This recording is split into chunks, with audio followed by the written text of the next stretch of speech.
मोक्षदा एकादशी की व्रत कथा। गोकुल नाम के नगर में वेखानास नामक राजा राज्य करता था। उसके राज्य में चारों वेदों के ज्ञाता ब्राह्मण रहते थे। वह राजा अपनी प्रजा का पुत्र व्रत पालन करता था। एक बार रात्रि में राजा ने एक स्वप्न देखा कि उसके पिता नरक में हैं। उसे बड़ा आश्चर्य हुआ। प्रातः वह विद्वान ब्राह्मणों के पास गया और अपना स्वप्न सुनाया। कहा, मैंने अपने पिता को नरक में कष्ट उठाते देखा है। उन्होंने मुझसे कहा है कि हे पुत्र, मैं नरक में पड़ा हूँ, यहाँ से तुम मुझे मुक्त कराओ। जब से मैंने ये वचन सुने हैं तब से मैं बहुत बेचैन हूँ। चित्त में बड़ी अशांति हो रही है। मुझे इस राज्य, धन, पुत्र, स्त्री, हाथी, घोड़े आदि में कुछ भी सुख प्रतीत नहीं होता। क्या करूँ? राजा ने कहा, हे ब्राह्मण देवताओं, इस दुख के कारण मेरा सारा शरीर जल रहा है। अब आप कृपा करके कोई तप, दान, व्रत आदि ऐसा उपाय बताइए जिससे मेरे पिता को मुक्ति मिल जाए। उस पुत्र का जीवन व्यर्थ है जो अपने माता पिता का उद्धार न कर सके। एक उत्तम पुत्र जो अपने माता पिता तथा पूर्वजों का उद्धार करता है, वह 1000 मूर्खों पुत्रों से अच्छा है। जैसे एक चंद्रमा सारे जगत में प्रकाश कर देता है, परंतु हजारों तारे नहीं कर सकते।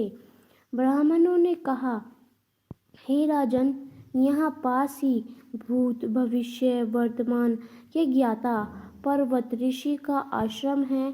आपकी समस्या का हल वे जरूर करेंगे।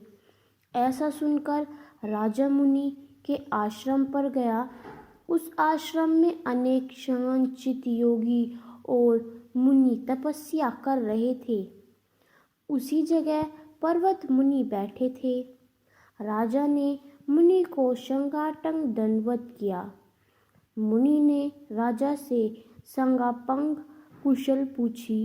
राजा ने कहा कि महाराज, आपकी कृपा से मेरे राज्य में सब कुशल है, लेकिन अकस्मात मेरे चित्त में अत्यंत अशांति होने लगी है। ऐसा सुनकर पर्वत मुनि ने आंखें बंद की और भूत विचारने लगे। फिर बोले, हे राजन, मैंने योग के बल से तुम्हारे पिता के कुकर्मों को जान लिया है। उन्होंने पूर्व जन्म में कामातुर होकर एक पत्नी की रति दी, किंतु सोच के कहने पर दूसरी पत्नी को शतुदान मांगने पर भी नहीं दिया। उसी पाप कर्म के कारण तुम्हारे पिता को नरक में जाना पड़ा। तब राजा ने कहा, इसका कोई उपाय बताइए। मुनि बोले, हे राजन, आप मार्गशीर्ष एकादशी का उपवास करो और उस उपवास के पुण्य को अपने पिता को संकल्प दो कि इसके प्रभाव से आपके पिता की अवश्य नरक से मुक्ति होगी। मुनि के ये वचन सुनकर राजा महल में आया और मुनि के कहे अनुसार कुटुंब सहित मोक्षदा एकादशी का व्रत किया। इसके उपवास का पुण्य उसके पिता को अर्पण कर दिया। इसके प्रभाव से उसके पिता को मुक्ति मिल गई और स्वर्ग में जाते हुए वे पुत्र से कहने लगे, हे पुत्र, तेरा कल्याण हो। यह कहकर स्वर्ग में चले गए।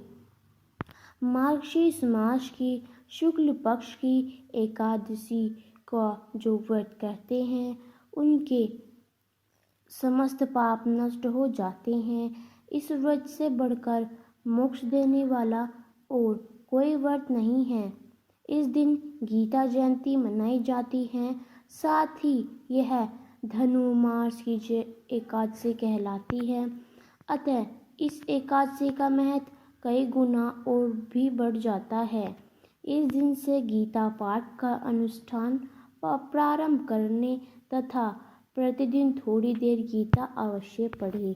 तो दोस्तों, आपको हमारा यह वीडियो कैसा लगा हमें कमेंट बॉक्स में लिखकर अवश्य बताएं और इसी के साथ जय माता दी।